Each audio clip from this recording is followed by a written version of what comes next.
Hi everyone, welcome back to StyleNovice and welcome back to my Quilting for Beginners where we learn a block a week. Welcome to week 2, block 2. Today we'll be making the triangle block, so let's jump straight in. To make today's quilt pattern piece you will need your white fabric and 5 assorted colours of your choice.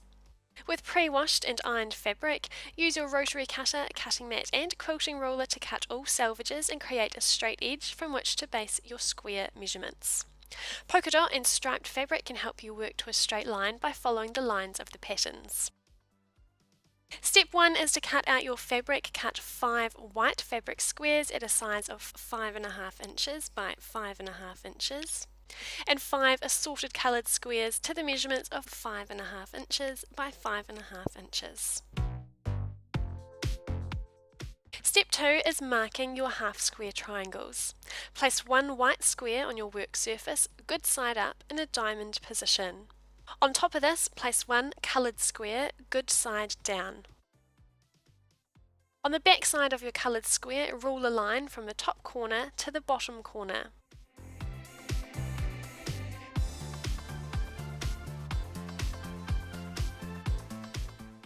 Pin the two fabrics together on the wings of the squares.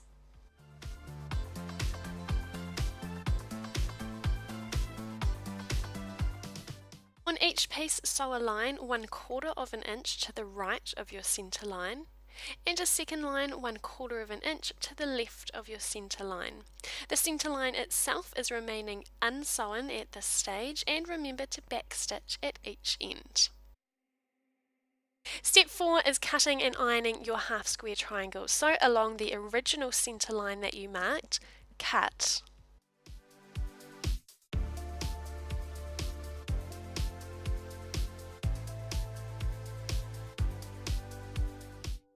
Open up each triangle to reveal 2 half square triangles. One side will be white and one side will be coloured.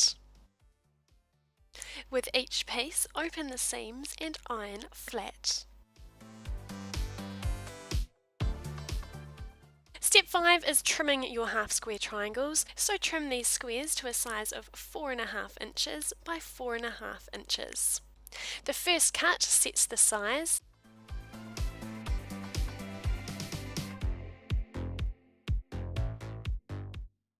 The second cut squares up the triangle so all sides are even and each half is its own triangle.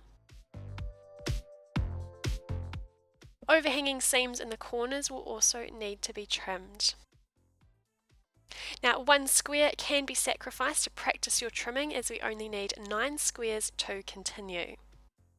Step 6 is arranging your quilt block. So now is a fun time to arrange how you want your squares to sit and in which order. Each white coloured square duo we begin with produces 2 half square triangles. Now we only need 9 squares like I mentioned before to complete the block, so one will be left over, or you may have used this in the previous step to practice your trimming. It always looks nice to arrange the single colour in the centre.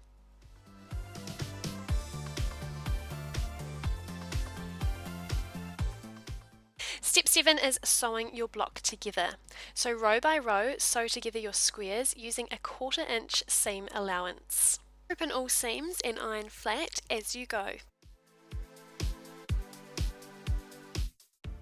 Now sew each row together again with a 1/4 inch seam allowance.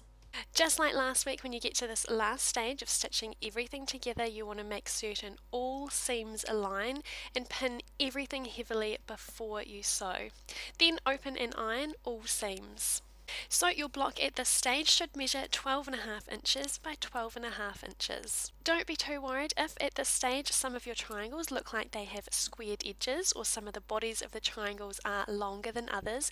You have to imagine that when we sew this into the quilt at the end of these few weeks with a 1/4 inch seam allowance all around the outside, all your triangles and points will come into where they're supposed to be. So congratulations if you've successfully made this week's block and last week's. I'll see you again next week for your 3rd block.